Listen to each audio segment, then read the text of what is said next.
Welcome students. Set part दी ही video है, ठीक है। उसी दा ही नैक्सट पार्ट है अपनी पिछली वीडियो का। कुछ टॉपिक उस विच रह गया सी, करते हाँ। हाँ जी, तुसी देख लिया सी है ना कि 7 अपन फॉर्म्स ने कंपलैक्स नंबर तक इसनों सी नाल डिनोट करते हैं। तो नैक्सट अगे चलते हाँ, representation of a set.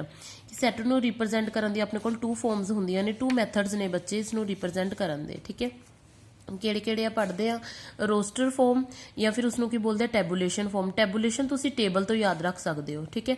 Next ਹੈ ਸੈਟ ਬਿਲਡਰ ਫਾਰਮ, ਜਿਹੜੀ ਕਿ ਰੂਲ ਮੈਥਡ ਦੇ ਉੱਪਰ ਹੈ। Set builder form and roster form, ठीक है। डेफिनेशन पढ़न तो पहला थोड़ा इस बारे थोड़ा वर्बली थोड़ा पढ़ लीए है ना, और अली मैं तुहानूं समझा दा। रोस्टर ते टैबूलेशन फॉर्म वो होंदी है, जिवें मान लो हुण एक सैट है, जिवें मैं तुहानूं हुण ये वाली चीज़ लिखी सी है ना, इहदे विच मैं सिर्फ एक एलीमेंट शो करवाया बच्चे, कुछ भी रिटन च नहीं है कि ये एलीमेंट की है। इंग्लिश का एक एल्फाबैट है या फिर ये एक वोवल भी है ना, ए या ये एक स्मॉल लैटर है एल्फाबैट का, ठीक है। बट इनू मैं कुछ भी डिनोट नहीं किया, ओनली की डिनोट किया, ए डिनोट किया। सिमिलरली इत्थे मैं 1 डिनोट किया, 1 नू मैं इत्थे कोई रिप्रजेंट नहीं किया कि होल नंबर दे विच आंदा है या फिर मैं ये कोई नैचुरल नंबर की सीरीज़ लिख रही सी या कुछ, ठीक है। कुछ भी डिनोट नहीं किया। अगर तो तुहाडे कोल सिंपली किसी नंबर दे विच होवे ABCD या कुछ भी 1 2 3 फॉर्म XYZ किसी भी फॉर्म दे विच, तो उसनूं आपां सारे की बोलते हाँ, रोस्टर फॉर्म बोलते हैं। टैबूलेशन फॉर्म मीनस तुहानूं टेबल तो याद रह जाएगा, जिवें आपां टेबल ते लिखते हैं, ठीक है। हुण डेफिनेशन पढ़ते हैं। सैट इज ए सैट नूं, this set is represent by listing all its element. आपां इस सैट नूं किस तरह रिप्रजेंट करते हैं कि सारे एलीमेंट लिस्ट करके, जिवें आ मैं लिखे हुए लिस्ट करके उस दे विच, ठीक है, रख दिंदे आ। सैपरेटिंग द एलीमेंट्स, और उन्होंने एलीमेंट्स नूं आपां अलग अलग किस तरह करते हैं, by commas and enclosing them in curly bracket, ठीक है।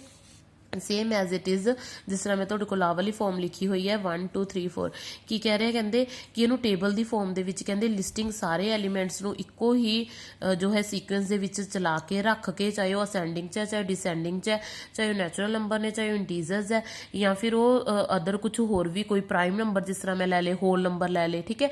कोई भी फॉर्म जिस तरह तुसीं फरदर पढ़ोगे सैट बारे तुहानूं होर नॉलेज होंदी जाएगी, ठीक है। सैपरेट किस तरह करते हैं, बाय कॉमाज। कॉमाज लगाने जरूरी होंगे ताकि अपन पता लगे कि 1 किनू रिप्रजेंट कर रहे, एक एलीमेंट नू, सैकेंड एक अनदर एलीमेंट है, थर्ड एक अनदर एलीमेंट है, एज सोन मैं इत्थे लिखिया तो फोर्थ अनदर एलीमेंट है, ठीक है।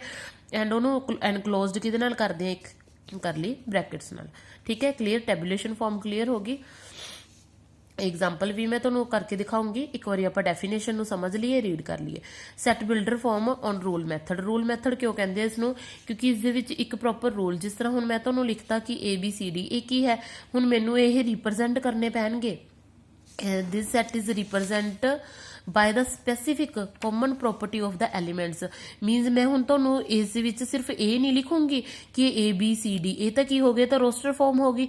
मैं इन्हां बारे दसूंगी कि यह की चीज़ है, कि इंग्लिश के एल्फाबैट के स्मॉल लैटरस है, या फिर ये वॉवल्स है, या फिर ये कोई किसी चीज़ नूं रिप्रजेंट कर रहा है। जिस तरह हुण मैं तुहाडे कोल एक एग्जाम्पल लैनी है, मैं लिखता जिस तरह मैं लिखता 2 4 6 8 एंड 10, ठीक है। हुण ये की ने अपने कोल ईवन नंबरस ने, ईवन नंबरस का एक सैट है, कोई भी सैट नाम दे लो, X नाम दे लिया मैं इस सैट नूं, ठीक है। 2 तो लैके 10 तक ईवन नंबरस है। बट अगर मैं इसनूं सैट बिल्डर फॉर्म दे विच लिखना होवे तो मैं इस स्पैसीफिक नेम की दूंगी, इसनूं की चीज़ है, तुहानूं देखण च की लग रहे ने बच्चे, ईवन नंबरस, तो मैं लिखूंगी ए सैट, ठीक है, which is starting from 2 and ending and less than 12। Means अपन पता है कि ईवन नंबर का एक सैट है जो कि 12 तो लैस है, ठीक है। समझ आ गई। सैट एंड सैट नूं 2 तरीके नाल रिप्रजेंट किया जा सकता है, roster form and set builder form. इस नाल रिलेटेड कुछ एग्जांपल्स देखते हैं, तुहानूं बैटर क्लीयर होएगा। एक्स, हुण देखो मैं लिखा होया एक्स फ्रॉम, ये सैट की लैंगुएज है बच्चे, इसनूं इस तरह पढ़ना है। जिस तरह मैं दोबारा लिखदी हाँ, करली ब्रैकेट तो तुहानूं पता ही है, आप एक सैट नूं डिनोट करन वास्ते यूज़ करते हाँ, ठीक है। एक्स फ्रॉम, ये जो दो पॉइंट्स का मतलब है, एक ही मतलब है भी एक्स कोई सैट है और एक्स सैट दे विच एक्स फ्रॉम, एक्स की है इज ए पॉजिटिव इंटीजर। देखो ए वाला साइन की है पॉजिटिव, पॉजिटिव ए वाला पॉजिटिव, पॉजिटिव एंड नैगेटिव अपने को 2 इंटीजर्स होंगे ने टाइप्स ਦੀਆਂ पॉजिटिव, इसनों ਆਪਾਂ शॉर्ट ਦੇ ਵਿੱਚ ਇਸ ਤਰ੍ਹਾਂ ਵੀ ਪਾ ਸਕਦੇ ਹਾਂ positive integers and X square less than 30। ठीक है, की कह रहे हैं write the set in roster form, roster form ਦੇ ਵਿੱਚ ਲਿਖਣਾ है। ਹੁਣ ਇਹ ਕਿਹੜੀ ਫਾਰਮ ਹੈ, ਇਸ ਨੂੰ ਦੇਖੋ ਇਸ ਦੇ ਫਾਰਮ ਦੇ ਵਿੱਚ ਲਿਖਿਆ ਹੋਇਆ ਹੈ, ਸੈਟ ਬਿਲਡਰ ਫਾਰਮ ਦੇ ਵਿੱਚ ਲਿਖਿਆ ਹੋਇਆ, ਮੀਨਸ ਉਹਨੇ ਦੱਸਿਆ ਹੋਇਆ ਹੈ ਕਿ x ਕੀ ਦਾ ਸੈਟ ਹੈ, ਇੱਕ ਪੋਜ਼ਿਟਿਵ ਇੰਟੀਜ਼ਰ ਦਾ ਸੈਟ ਹੈ ਜਿਸ ਦਾ ਜੋ ਸਕੇਅਰ ਹੈ ਉਹ ਕੀ ਹੈ ਲੈਸ ਦੈਨ 30 ਹੈ, ਜਿਨ੍ਹਾਂ ਜੋ ਸੈਟ ਦਾ ਸਕੇਅਰ ਹੈ ਉਹ ਲੈਸ ਦੈਨ 30 ਹੈ। ਤਾਂ ਹੁਣ ਇਸ ਨੂੰ ਆਪਾਂ ਲਿਖਣਾ ਹੈ ਰੋਸਟਰ ਫਾਰਮ ਦੇ ਵਿੱਚ ਜਾਂ ਫਿਰ ਟੈਬੂਲਰ ਫਾਰਮ ਦੇ ਵਿੱਚ।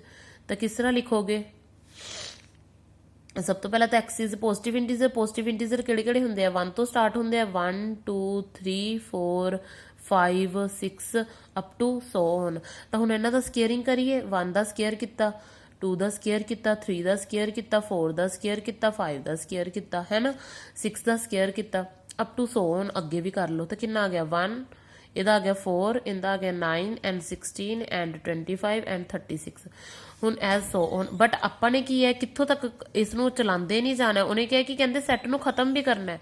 ਤਾਂ ਆਪਾਂ ਕਿੱਥੋਂ ਖਤਮ ਕਰਨਾ ਹੈ, x is a positive integer, positive ਹੈ ਤਾਂ 1 ਲੈ ਲਓ, 4 ਵੀ ਲੈ ਸਕਦੇ ਆ, 9 ਵੀ ਲੈ ਸਕਦੇ ਆ, 16 ਵੀ 20। ਇੱਥੇ ਆ ਕੇ ਰੁਕਣਾ ਪਏਗਾ ਬਿਕੋਜ਼ ਆਪਣੇ ਕੋਲ 36 ਹੈ। ਉਹਨੇ ਕੀ ਕਿਹਾ, ਕਹਿੰਦੇ ਐਕਸ ਸਕੇਅਰ ਦਾ ਜੋ ਨੰਬਰ ਹੈ ਉਹ ਕੀ ਹੋਣਾ ਚਾਹੀਦਾ, ਲੈਸ ਦੈਨ 30 ਹੋਣਾ ਚਾਹੀਦਾ। ਤਾਂ ਲੈਸ ਦੈਨ 30 ਦਾ ਫਿਰ 25 ਤੱਕ ਹੀ ਹੁੰਦਾ। ਆਪਾਂ ਨੂੰ ਕੀ ਹੈ ਆਪਣਾ ਐਨਕਲੋਜ਼ਡ ਕਰਨੀ ਪਏਗੀ ਬ੍ਰੈਕਟ, ਠੀਕ ਹੈ, ਸੈੱਟ ਬੰਦ ਕਰਨਾ ਪਏਗਾ। ਤਾਂ ਐਕਸ ਇਸ ਨੂੰ ਮੈਂ ਡਿਨੋਟ ਕਰ ਦੂੰਗੀ, ਤਾਂ ਇਹ ਆ ਗਈ ਤੁਹਾਡੇ ਕੋਲ ਰੋਸਟਰ ਫਾਰਮ ਸੈੱਟ ਦੀ। ਤਾਂ ਹੁਣ ਚਾਹੇ ਇਹ ਲਿਖਿਆ ਹੋਵੇ ਚਾਹੇ ਇਹ ਵਰਡਿੰਗ ਦੇ ਵਿੱਚ ਲਿਖਿਆ ਹੋਵੇ, ਤਾਂ ਇਹ ਕੀ ਹੈ ਟੈਬੂਲੇਸ਼ਨ ਰੋਸਟਰ ਫਾਰਮ ਆ ਗਈ। ਤਾਂ ਇਹ ਸੈੱਟ ਬਿਲਡਰ, ਬਿਲਡਰ ਤੋਂ ਯਾਦ ਰੱਖ ਲੈਣਾ ਕਿ ਅਗਰ ਵਰਡਿੰਗ ਲਿਖੀ ਆ ਗਈ ਤਾਂ ਇਹ ਵਾਲੀ ਫਾਰਮ, ਠੀਕ ਹੈ। ਤਾਂ ਹੁਣ ਤੁਸੀਂ ਇਸ ਨੂੰ ਲਿਖ ਸਕਦੇ ਹੋ ਵੀ ਐਕਸ ਕੋਈ ਪੋਜ਼ਿਟਿਵ ਇੰਟੀਜਰ ਹੈ, ਦੇਖੋ ਸਾਰੇ ਪੋਜ਼ਿਟਿਵ ਨੇ, ਸਕੇਅਰ ਕੀਤਾ ਵੈਸੇ ਵੀ ਪੋਜ਼ਿਟਿਵ ਹੀ ਹੋ ਜਾਣਾ ਹੈ, ਤਾਂ ਇਹ ਐਕਸ ਸਕੇਅਰ ਹੈ ਲੈਸ ਦੈਨ 30। ਕਲੀਅਰ, ਠੀਕ ਹੈ। ਨੈਕਸਟ ਚੱਲਦੇ ਆ, ਨੈਕਸਟ ਇੱਕ ਸਮ ਹੈ 13579। ਹੁਣ ਦੇਖੋ ਤੁਹਾਡੇ ਕੋਲ ਇੱਕ ਰੋਸਟਰ ਫਾਰਮ ਦੇ ਵਿੱਚ ਲਿਖਿਆ ਹੋਇਆ 1 ਤੋਂ ਲੈ ਕੇ 9 ਤੱਕ ਐਲੀਮੈਂਟਸ, 5 ਐਲੀਮੈਂਟਸ ਦਾ ਕੋਈ ਸੈੱਟ ਦਿੱਤਾ ਹੋਇਆ ਸੀ। ਇਸ ਨੂੰ ਆਪਾਂ ਸੈੱਟ ਬਿਲਡਰ ਫਾਰਮ 'ਚ ਲਿਖਣਾ। ਸੈੱਟ ਬਿਲਡਰ ਫਾਰਮ 'ਚ ਤੁਸੀਂ ਇਸ ਨੂੰ ਕਿਸ ਤਰ੍ਹਾਂ ਡਿਨੋਟ ਕਰੋਗੇ, ਦੇਖੋ ਕੀ ਲੱਗ ਰਿਹਾ ਇਹ ਦੇਖਣ 'ਚ, ਨੈਚੁਰਲ ਨੰਬਰਸ ਨੇ, ਹਾਂਜੀ ਹੈਗੇ ਆ, ਬਟ ਅਗਰ ਨੈਚੁਰਲ ਨੰਬਰਸ ਹੁੰਦੇ ਤਾਂ ਵੈਲ ਡਿਫਾਈਨਡ ਆਬਜੈਕਟ ਸੈੱਟ ਹੁੰਦਾ। ਤਾਂ ਇਹਦੇ ਵਿੱਚ 2 ਮਿਸਿੰਗ ਹੈ, 4 ਮਿਸਿੰਗ ਹੈ, 6 ਹੈ। ਤਾਂ ਇਹ ਕੀ ਹੈ, ਓਡ ਨੰਬਰਸ ਦਾ ਦੇਖਣ 'ਚ ਲੱਗ ਰਿਹਾ ਨਾ, ਓਡ ਨੰਬਰਸ ਦਾ ਸੈੱਟ ਹੈ। ਤਾਂ ਹੁਣ ਕਿਵੇਂ ਲਿਖੋਗੇ ਤੁਸੀਂ ਇਸ ਨੂੰ, ਐਕਸ, ਜਿਸ ਤਰ੍ਹਾਂ ਆਪਾਂ ਐਕਸ ਫਰੋਮ ਲਿਖਿਆ ਸੀ, ਠੀਕ ਹੈ, ਇਸ ਨੂੰ ਕੀ ਲਿਖ ਦੋ ਸੀ, ਸੀ ਫਰੋਮ, ਐਲੀਮੈਂਟਸ ਨੂੰ ਕੋਈ ਵੀ ਨੇਮ ਦੇ ਲਓ, ਠੀਕ ਹੈ, C is a set of odd natural numbers, natural number ਵੀ ਇਨਕਲੂਡ ਕਰਨਾ ਹੈ, ਨੈਚੁਰਲ ਨੰਬਰਸ ਵਿਚ ਇਜ਼ ਲੈਸ ਦੈਨ, ਕਿਤੋਂ ਲਿਖੋਗੇ ਵਿਚ ਇਜ਼ ਲੈਸ ਦੈਨ 10 ਜਾਂ 11, ਠੀਕ ਹੈ। ਸਾ ਇਹ ਕੀ ਹੈ ਸੈੱਟ, ਇਸ ਨੂੰ ਕਰਨ ਲਈ ਬ੍ਰੈਕਟ ਦੋਨਾਂ ਤੇ ਲਗਾਣੀ ਹੈ ਸੈੱਟ ਦੀ ਇਹ, ਠੀਕ ਹੈ, ਆਪਾਂ ਜਿਸ ਤਰ੍ਹਾਂ ਡਿਨੋਟ ਕਰਦੇ ਹੁੰਦੇ ਆ। ਤਾਂ ਕੀ ਕਹਿ ਰਹੇ, C is a set of, C ਕਹਿੰਦੇ ਸੈੱਟ ਹੈ ਨੈਚੁਰਲ ਉਹਨਾਂ ਓਡ ਨੰਬਰਸ ਦਾ ਜੋ ਕਿ ਲੈਸ ਹੈ 10 ਤੋਂ।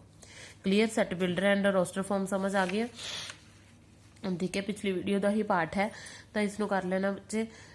ਨੈਕਸਟ ਆਪਾਂ ਹੋਰ ਡਿਸਕਸ ਕਰਾਂਗੇ ਕੁਝ ਟੌਪਿਕ ਇਸ ਦੇ, ਜਿਸ ਤਰ੍ਹਾਂ ਹੁਣ ਛੋਟੇ ਛੋਟੇ ਉਹ ਵੀ ਕਰ ਹੀ ਲੈਂਦੇ ਆ। ਇੱਕ ਆਪਣੇ ਕੋਲ ਹੁੰਦਾ finite set, finite set and infinite set, ਇਹ ਦੋ ਡੈਫੀਨੇਸ਼ਨਸ ਨੇ, ਇਹ ਵੀ ਦੇਖ ਲਓ। Finite set and infinite set ਕੀ ਹੁੰਦੇ ਆ। ਫਾਈਨਾਈਟ ਸੈੱਟ ਦਾ ਮੀਨਸ ਅਗਰ ਆਪਾਂ ਨੰਬਰ ਆਫ ਐਲੀਮੈਂਟਸ ਉਸ ਦੇ ਵਿੱਚ ਕਾਊਂਟ ਕਰ ਸਕੀਏ। ਦੇਖੋ ਮੈਂ ਪਹਿਲਾਂ ਹੀ ਬੋਲਿਆ, ਜਿਸ ਤਰ੍ਹਾਂ ਹੁਣ ਮੈਂ ਲਿਖਤਾ ਕਿ ਇਹਦੇ ਵਿੱਚ ਨੰਬਰ ਆਫ ਐਲੀਮੈਂਟਸ ਕਿੰਨੇ ਨੇ, 4 ਹੈ, ਤਾਂ ਕਾਊਂਟੇਬਲ ਹੈ, ਇਸ ਨੂੰ ਆਪਾਂ ਕੀ ਕਵਾਂਗੇ, ਫਾਈਨਾਈਟ ਸੈੱਟ, ਠੀਕ ਹੈ। ਇਸ ਦੀ ਡੈਫੀਨੇਸ਼ਨ ਜੋ ਹੈ ਪ੍ਰੋਪਰ ਤੁਹਾਨੂੰ ਨੈਕਸਟ ਰੋਜ਼ ਦੇ ਵਿੱਚ ਲਿਖਵਾ ਦਿੱਤੀ ਜਾਏਗੀ, ਵੈਸੇ ਅਗਰ ਲਿਖਣੀ ਹੈ ਕਿਸੇ ਨੇ ਤਾਂ ਮੈਂ ਬੋਲ ਵੀ ਦਿੰਦੀ ਹਾਂ। When every element of set is represent, ਠੀਕ ਹੈ, ਇਨ ਦਾ ਸੈੱਟ ਫਾਰਮ ਜਾਂ ਫਿਰ ਸੈੱਟ ਬਿਲਡਰ ਜਾਂ ਰੋਸਟਰ ਫਾਰਮ, ਕਿਸੇ ਵੀ ਉਹਦੇ ਫਾਰਮ ਦੇ ਵਿੱਚ ਲਿਖਿਆ ਹੋਵੇ, means number of elements are countable, then it is called ਦਾ ਕੀ ਹੈ, ਫਾਈਨਾਈਟ ਸੈੱਟ, ਠੀਕ ਹੈ। ਇਨਫਾਈਨਾਈਟ ਸੈੱਟ, ਇਨਫਾਈਨਾਈਟ ਕੀ ਕਹਿ ਰਿਹਾ, ਜਿਸ ਦਾ set of natural numbers up to 100, ਫਿਰ ਕਰਲੀ ਬ੍ਰੈਕਟ ਆਪਾਂ ਬੰਦ ਕਰਨੀ ਹੈ, ਬੰਦ ਜ਼ਰੂਰ ਕਰਨੀ ਹੈ, ਬਟ ਆਪਾਂ ਨੂੰ ਇਹ ਨਹੀਂ ਪਤਾ ਕਿ ਉਸਦਾ ਲਾਸਟ ਐਲੀਮੈਂਟ ਕਿੰਨਾ ਹੈ। ਇਨਫਾਈਨਾਈਟ ਮੈਂਬਰਸ ਨੇ ਉਸਦੇ ਵਿੱਚ, ਇਨਫਾਈਨਾਈਟ ਨੰਬਰ ਆਫ ਐਲੀਮੈਂਟਸ ਹੈ, ਤਾਂ ਉਸਨੂੰ ਆਪਾਂ ਕੀ ਬੋਲਾਂਗੇ, ਇਨਫਾਈਨਾਈਟ ਸੈੱਟ। ਕਲੀਅਰ, ਠੀਕ ਹੈ। ਹੋਪ ਸੋ ਸੈੱਟ ਦੀਆਂ ਵੀਡੀਓਜ਼ ਹੈ ਜੋ ਤੁਹਾਨੂੰ ਪਸੰਦ ਆਈ ਹੋਏਗੀ।